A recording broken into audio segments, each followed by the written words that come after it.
Patroli skala besar diterjunkan Polda Metro Jaya. Tindakan tegas terukur akan diberlakukan bagi pelaku anarkis. Nelayan ubah limbah kayu jadi miniatur kapal pinisi bernilai tinggi. Hobi pasar ikan makin menjamur di Yogyakarta.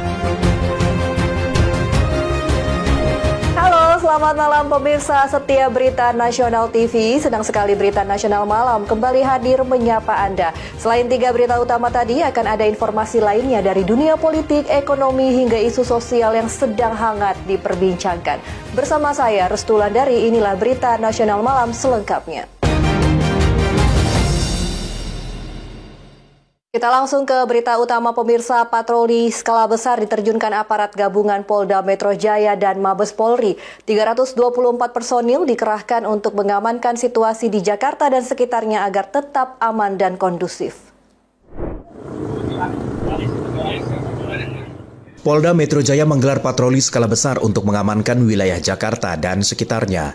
324 personil gabungan Polda Metro Jaya dan Mabes Polri diterjunkan menggunakan kendaraan taktis maupun kendaraan roda 2. Mereka menyisir seluruh wilayah Jakarta dan sekitarnya dengan dibagi 3 kelompok besar. Polda Metro Jaya ingin memastikan situasi tetap aman dan kondusif pasca peristiwa demonstrasi yang berujung tindakan anarkis dalam beberapa hari terakhir di wilayah Jakarta dan sekitarnya. Polda Metro Jaya kembali menegaskan akan melaksanakan upaya kepolisian dengan berpedoman SOP yang berlaku, termasuk melakukan tindakan tegas terukur apabila kembali ditemukan tindakan anarkis. Jadi kegiatan patroli sekali lagi dilaksanakan untuk memberikan perlindungan kepada masyarakat, untuk memberikan rasa aman.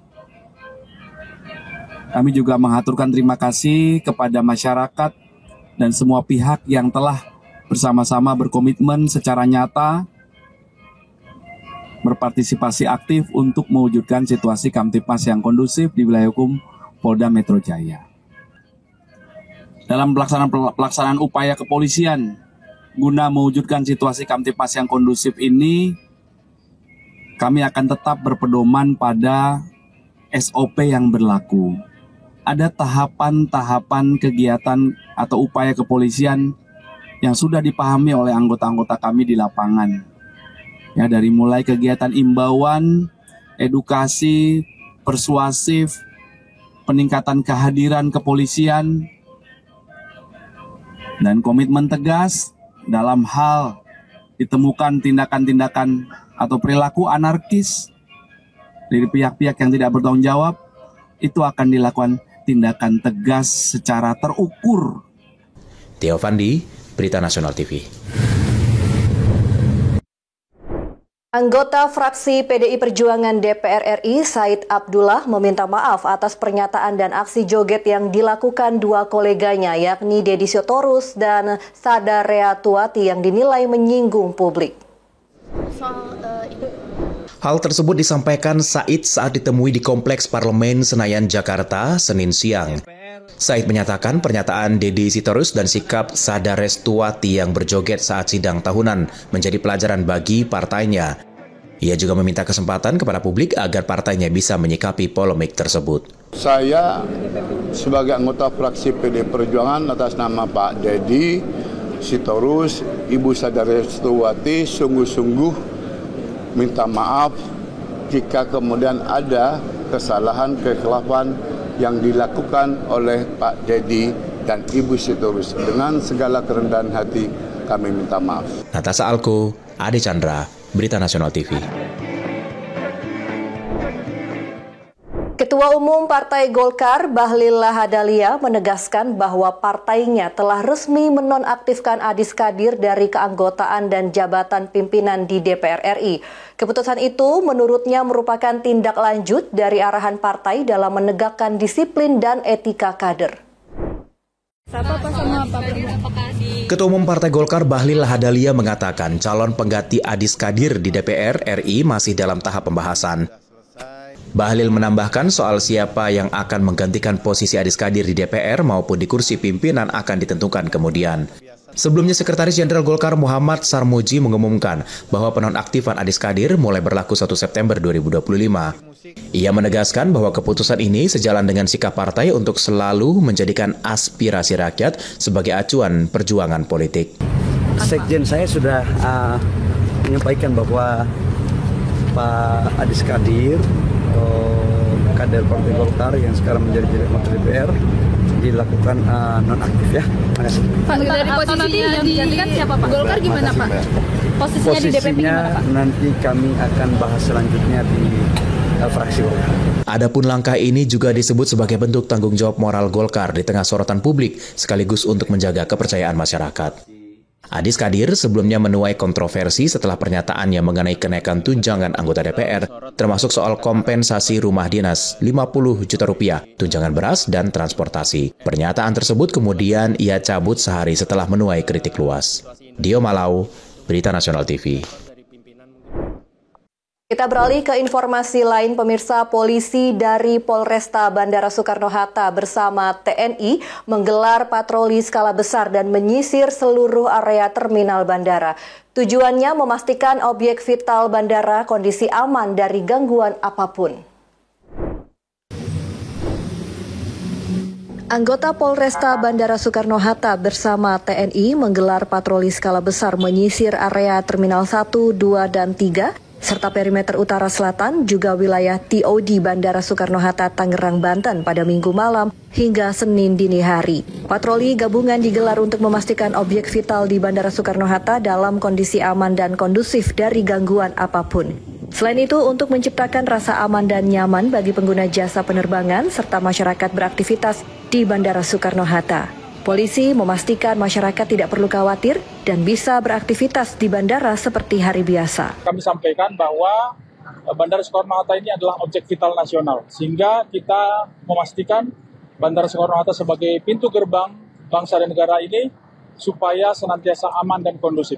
Untuk itu kami menghimbau kepada warga masyarakat untuk senantiasa menjaga ketertiban, keamanan di Bandara Soekarno-Hatta, di mana objek vital nasional ini ada ketentuan-ketentuan yang harus kita patuhi bersama, seperti dilarang atau tidak boleh melaksanakan kegiatan demonstrasi.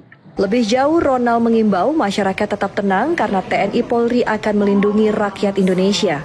Selain itu, bersama-sama menciptakan Kamtipnas dan tidak mudah terprovokasi dengan informasi belum tentu kebenarannya. Dari Tangerang, Banten, Mujib Latumairisa, Berita Nasional TV. Ketua DPP Partai Golkar Dev Laksono menanggapi aksi geruduk massa ke sejumlah rumah anggota DPR RI dan Menteri Keuangan Sri Mulyani. Dev menyebut hal tersebut sudah masuk ranah tindakan pidana.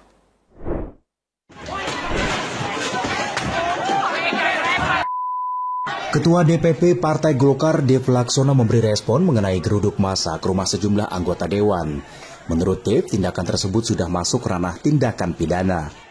Hal tersebut disampaikan Dev saat ditemui di Kompleks Parlemen Senayan, Jakarta pada Senin 1 September 2025. Dev menegaskan tindakan pengerudukan ke rumah sejumlah anggota DPR maupun salah satu menteri tidak bisa dibenarkan. Karenanya ia menyarankan kasus tersebut diserahkan kepada penegak hukum untuk diusut tuntas. Sebelumnya, kediaman Ahmad Saroni dan Nafa Urba dari fraksi Nasdem, Eko Hendro Purnomo alias Eko Patrio dan Surya Utama dari fraksi PAN, dan Menteri Keuangan Sri Mulyani didatangi massa. Isi rumah dijarah dan dirusak. Mantap, lootingan malam ini.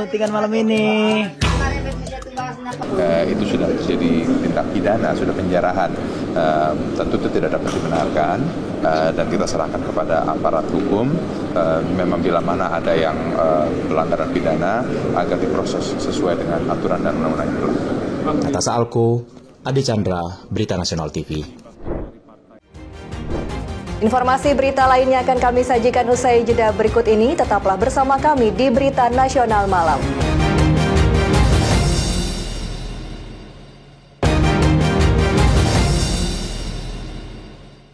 Terima kasih Anda masih bersama kami di Berita Nasional Malam. Pemirsa, seorang pria di Desa Ketapang, Kecamatan Mau, Kabupaten Tangerang, Banten, meraup cuan dari limbah kayu palet yang disulap menjadi miniatur kapal pinisi. Tidak tanggung-tanggung, pria yang juga berprofesi sebagai nelayan itu mampu meraup cuan 6 juta rupiah dalam 1 bulan.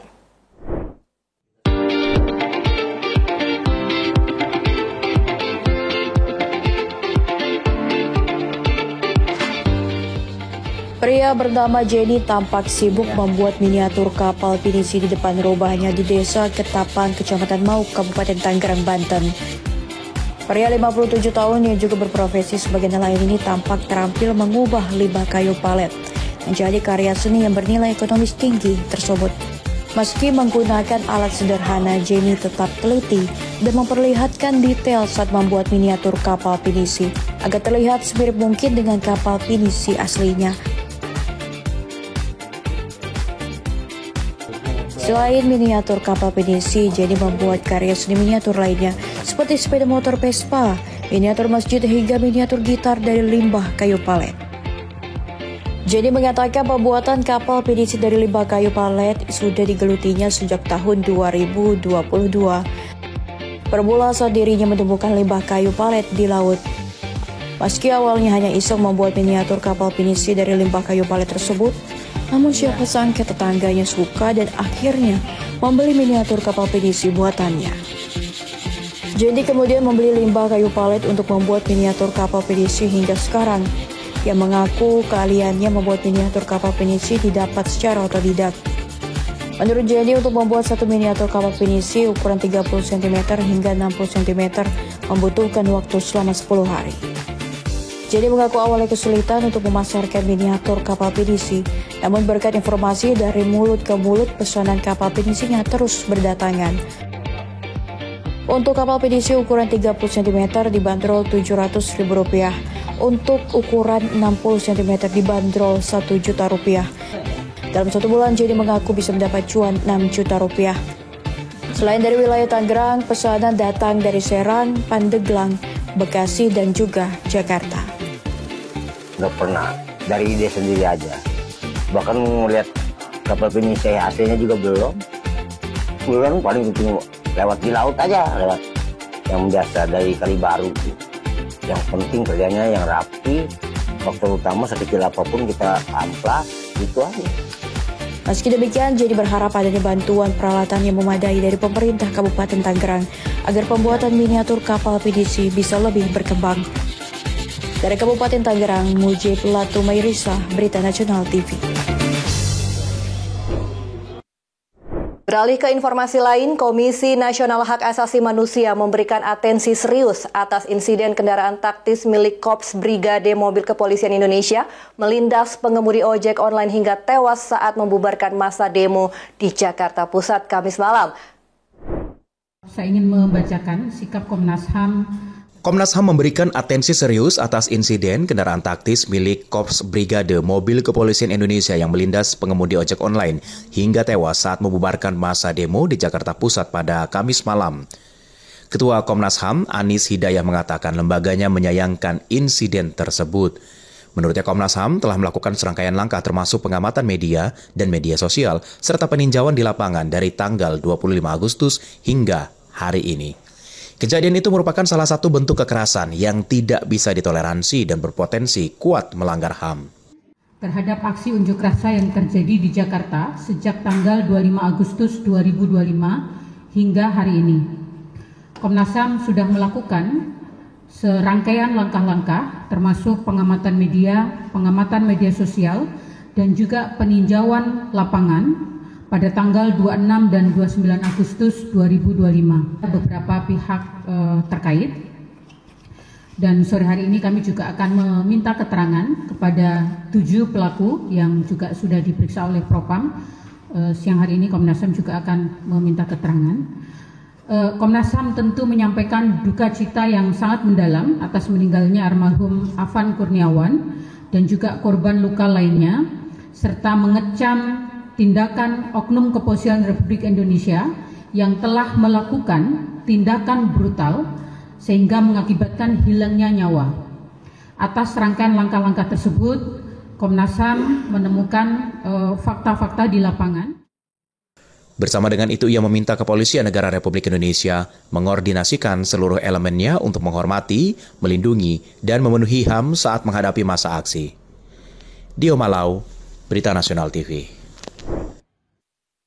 DPR RI dan Wakil Menteri Pertahanan Marsikal Doni Hermawan serta Wakil Panglima TNI Jenderal Tandio Budi Revita menggelar rapat kerja membahas anggaran 2026 dan pagu definitif sebesar 180 triliun rupiah. Rapat digelar di Gedung Nusantara II, Kompleks Parlemen Senayan, Jakarta pada Senin 1 September 2025. Komisi 1 DPR RI dan Wakil Menteri Pertahanan Marsikal Doni Hermawan serta Wakil Panglima TNI Jenderal Tandio Budi Revita menggelar rapat kerja membahas anggaran 2026 dan pagu definitif sebesar 180 triliun rupiah.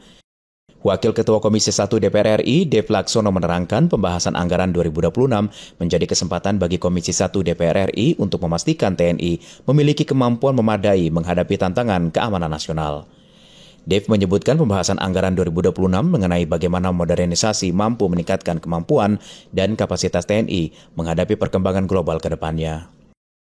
Topik utama itu adalah pembahasan awal akan anggaran 2026 yang dimana Presiden telah menyampaikan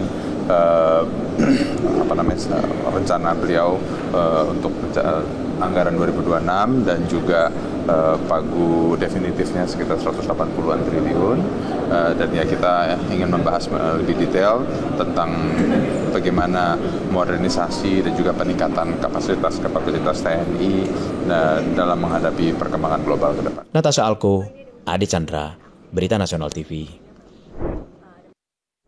Komisi Nasional Hak Asasi Manusia membuka posko aduan bagi warga yang menjadi korban dalam aksi unjuk rasa di sekitar gedung DPR pada Kamis lalu. Komnas HAM menyiapkan saluran siaga atau hotline pelaporan dan terbuka bagi masyarakat yang terdampak untuk melapor. Komnas HAM membuka posko aduan bagi warga yang menjadi korban dalam aksi unjuk rasa di sekitar gedung DPR.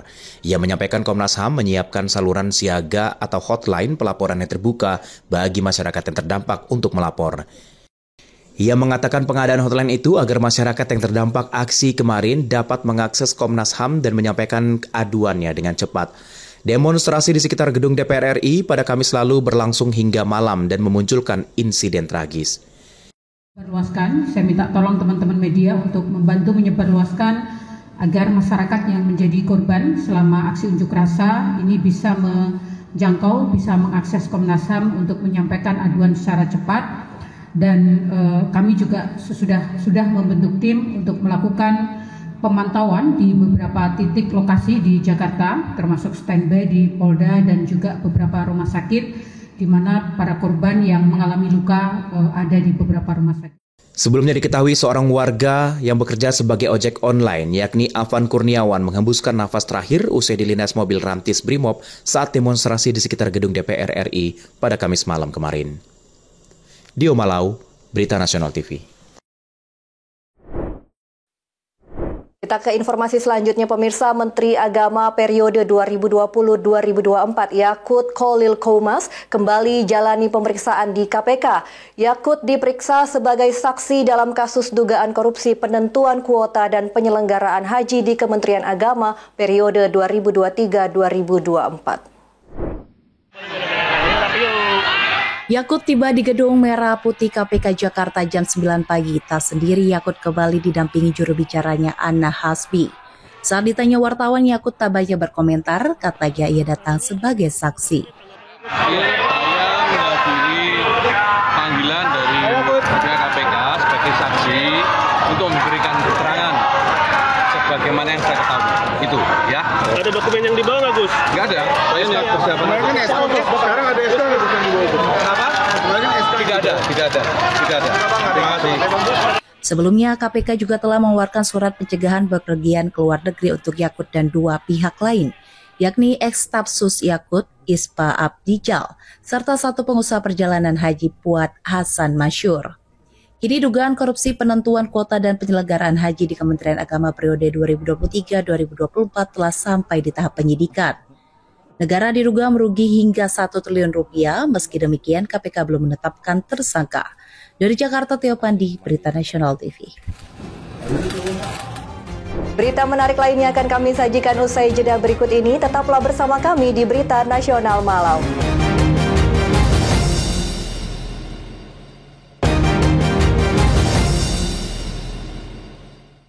Terima kasih Anda masih bersama kami di Berita Nasional Malam. Pemirsa, hobi pasir ikan saat ini semakin menjamur di kalangan anak muda Yogyakarta. Selain lebih praktis, menembak ikan dalam air dengan senapan pasir juga memberi kepuasan dan sensasi tersendiri.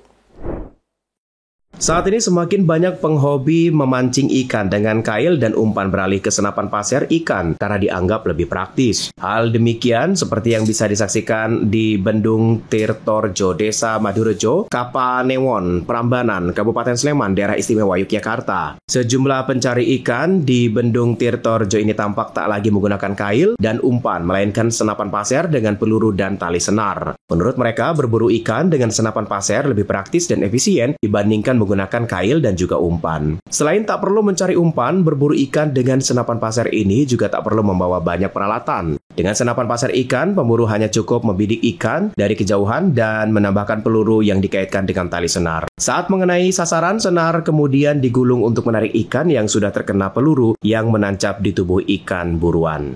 Iki hobi maser, Mas. Napa tembak pasir? Nggih. Tembak ikan.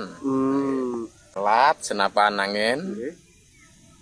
Untuk alatnya ini pelurunya PE, benangnya PE, ini yang PE, peluru stainless. Ya. Para penghobi pasir ikan ini biasanya hanya cukup membawa senapan dan beberapa peluru sebagai cadangan. Namun demikian, berburu ikan dengan pasir ini hanya bisa dilakukan di sungai yang dangkal dan berair jernih. Adapun beberapa ikan yang biasa didapatkan adalah ikan nila, tawas, dan ikan gabus. Dari Yogyakarta, Wahyu Wibowo, Berita Nasional TV.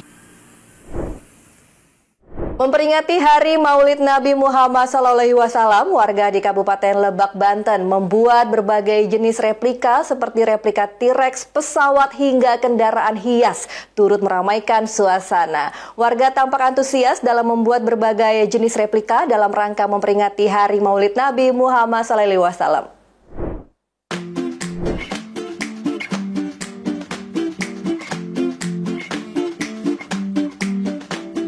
Seperti inilah proses pembuatan replika hewan raksasa yang berada di Kampung Sidang Sono, Desa Sidang Sari, Kecamatan Warunggenung, Lebak, Banten. Sejumlah warga tampak antusias dalam membuat berbagai jenis replika dalam rangka memperingati Hari Maulid Nabi Muhammad SAW.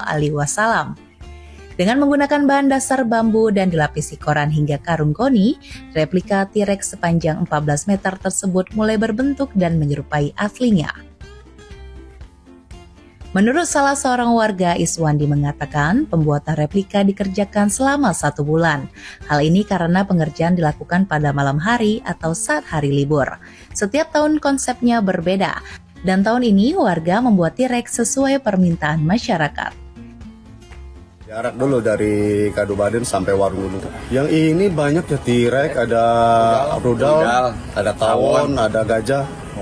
Mobil-mobilan banyak juga, ada bajaj, ada mobil gitu. Banyak sekali sih, banyak yang bikin. Gimana untuk antusias masyarakat ini? Alhamdulillah sangat antusias sekali. Makanya tiap tahun itu pasti ramai lah gitu, pasti bikin semua. Kegiatan pembuatan replika ini rutin dilakukan setiap tahun oleh warga saat memperingati Maulid Nabi Muhammad SAW. Dan tahun ini ada sekitar 10 replika serta 5 unit kendaraan hias yang dibuat warga dengan modal dari hasil swadaya masyarakat. Kalau harapan saya semuanya insya Allah ingin berjalan sebagai mestinya, karena ini berkaitan dengan ukhuwah Islamnya. Bagaimanapun juga kita hanya bisa untuk mensupport keinginan warga dan mengapresiasi semuanya berkat kerjasama warga dengan lingkungan Masjid Al-Muhajirin.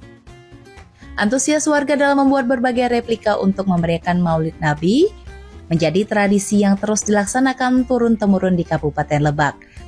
Melalui kegiatan ini, warga berharap dapat terus mempererat kebersamaan dan menjaga nilai-nilai keagamaan.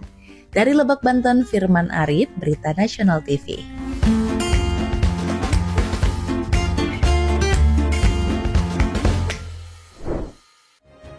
Demikian Berita Nasional telah menemani Anda. Saya Restu Landari beserta kru yang bertugas pamit undur diri. Selamat malam dan selamat beraktivitas kembali.